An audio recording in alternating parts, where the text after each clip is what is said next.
Hi everyone. ఈరోజు నేను మీకు మా టెర్రస్ మీద ఉన్న చెట్లను చూపిస్తున్నానండి. ఈ చెట్లు ఇంత గ్రీనిష్గా ఉండడానికి, సమ్మర్లో కూడా చాలా ఫ్రెష్గా ఉండడానికి ఒక చిట్కా అయితే నేను పాటించాను. ఆ చిట్కా ఏంటో తెలుసుకోవాలంటే మీరు ఈ వీడియో మొత్తం చూడండి.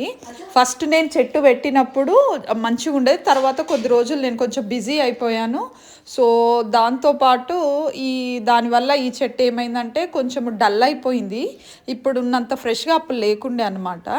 సో నేను ఎప్పుడైతే కేరింగ్ తీసుకోవడం స్టార్ట్ చేశానో, సో ఇలా గ్రీనిష్గా లీవ్స్ చూస్తే మీకు ఆకులు చాలా ఫ్రెష్గా లుక్ ఉన్నాయి చూడండి. స్ప్రింగ్ సీజన్ కదండి, అందులోనూ చాలా కొత్తగా ఆకులు వచ్చాయి. ప్లస్ చాలా మంచి షైనింగ్ ఉంది.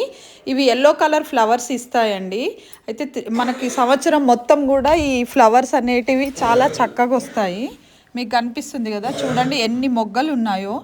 ఇవి చాలా బాగుంటాయి టెర్రస్ పైన పెట్టుకోవడానికి. టెంపరేచర్ కూడా 40-45 వరకు ఉన్నా కూడా మనకి పువ్వులను అయితే చాలా చక్కగా ఇస్తుంది. సమ్మర్లో కూడా మెయింటెనెన్స్ కూడా చాలా తక్కువ అండి. మనం వేరే పువ్వుల మొక్కలతోటి కంపేర్ చేస్తే, తీగ చెట్లు ఉంటాయి కదా, వాటితో కంపేర్ చేస్తే ఈ చెట్టు మెయింటెనెన్స్ చాలా తక్కువ. కొంచెం మనం కొన్ని చిట్కాలు పాటిస్తే మనకైతే చెట్లు ఇలా చాలా అందంగా చూడ్డానికి గ్రీన్ కలర్గా ఎల్లో కలర్ ఫ్లవర్స్ అయితే ఇస్తాయి. నేను అదే చెట్టు అలమంద అండి ఇది. ఈ చెట్టుని నేను దీని కుండీ సైజ్ అనేది కొంచెం పెద్దది తీసుకున్నా. ఇది ఒక 2 months బ్యాక్ తీసుకున్నానండి ఈ చెట్టుని నేను. చూడండి ఇంత చిన్న చెట్టుకే చాలా మొగ్గలు వచ్చాయి. ఇలా పైకి పాకడానికి ఈజీగా ఉంటుందని దానికి కొంచెం ఒక సపోర్ట్ అయితే నేను పెట్టాను. నా ఐడియా ఏంటంటే ఇది పైకి ఎక్కి ఇలా టెర్రస్ పైన ఒక పర్గోలా లాగా ఉంటుందండి.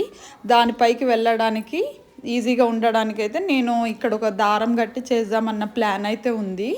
సో ఇదండి. ఇంకొక చెట్టు వచ్చేసి ఇవేమో వీటి పాట్ సైజ్ ఏమో దానికన్నా చాలా చిన్నదండి. ఇట్లా గోడ పైన పెట్టాను అనమాట. దాని నుంచి అల్లడానికి ఈజీగా చెట్టు పైకి వెళ్ళడానికి నేను ఇట్లా ఆర్టిఫిషియల్గా ఉండే గ్రీన్ కలర్ నెట్ అయితే వేశాను, కనిపిస్తుంది కదా. సో అందుకని చెట్టు చాలా చక్కగా ఈజీగా పైకి వెళ్ళడానికి చాలా ఈజీగా ఉంటుంది. వీటితో పాటు నేను ఇంకొకటి మధుమాలతి చెట్టు పెట్టాను. ఈ మధుమాలతి చెట్టు నేను ఒక 8 months బ్యాక్ తీసుకున్నానండి. ఇది స్ప్రింగ్ సీజన్ కాబట్టి కొత్త ఆకులు వచ్చాయి, చాలా ఫ్రెష్గా ఉన్నాయి. డైలీ వాటర్ కాకుండా ఒక 2 daysకి ఒకసారి వాటర్ పోస్తే సరిపోతుంది. దీని సాయిల్ అనేది మనం ఎటువంటి సాయిల్ పెట్టినా కూడా ఈజీ ఉంటుంది. ఇదేమో ఇండోర్ ప్లాంట్లో నేను చూపించాను కదా, అప్పుడు దీని లీవ్స్ అనేవి కొంచెం షేడ్ అయ్యాయి. నేను కొంచెం సన్లో పెట్టానండి. సో దానివల్ల మనకు మంచిగా చక్కగా అన్ని లీవ్స్ వచ్చాయి. చాలా బాగుంది. ఇప్పుడు ఈ చెట్టు కొంచెం హెల్తీ అయ్యింది. ఇది ఇండోర్లో పెట్టినప్పుడు వింటర్ సీజన్లో మాత్రం కొంచెం షేడ్ అవుతుంది, మళ్ళీ ఎండలో పెట్టేస్తే చాలా చక్కగా వచ్చేస్తుంది. ఇది మా టెర్రస్ పైన వ్యూ అండి. సో 2 పాట్ సైజులేమో పెద్దవి పెట్టాను, మధుమాలతికి, ఆలమంద దానికి. ఇంకొక ఆలమంద చెట్టు ఉన్నాయి కదండి, మొత్తం నేను అవి యూనిఫామ్గా ఉంటుంది, చూడ్డానికి కూడా బాగుంటుంది లుక్ వైజ్ అన్నట్టుగా నేను అవే ఎక్కువ చూస్ చేసుకున్నాను. ఇక్కడ మీకు గోడ మీద అన్నీ కూడా పాట్స్ పెట్టాలనుకుంటున్నాను. నేను ఈ రైనీ సీజన్లో ట్రై చేస్తాను. సో ఇది పైనుంచి వ్యూ అండి మధుమాలతిది. చాలా బాగా వచ్చినాయి ఆకులు. చూస్తున్నారు కదా. ఇంకొక 1 monthలో మనకి గుత్తులు పూలు వచ్చేస్తాయండి. లాస్ట్ నవంబర్ ఆ టైంలో అయితే పూసాయి. సో చిట్కా ఏంటంటే, నేను రైస్ వాటర్ని 2 daysకి ఒకసారి రైస్ వాటర్ని కనీసం ఒక చెట్టుకి మినిమం ఒక మగ్ అయితే పోయాలి అండి ఖచ్చితంగా.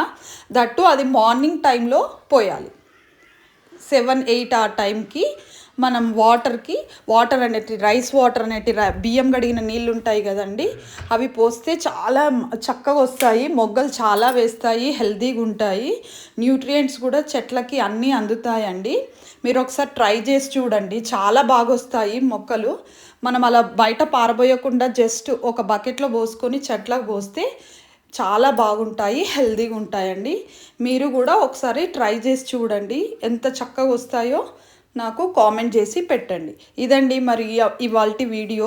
అందరికీ నచ్చింది అనుకుంటున్నాను. ఒకసారి మీరు ఇంట్లో అయితే ట్రై చేయండి. చాలా బాగా వచ్చాయి నాకు మొగ్గలు, ఆకులు చాలా హెల్తీగా ఉన్నాయండి. ఓకేనా? సరే మరి, థ్యాంక్ యూ.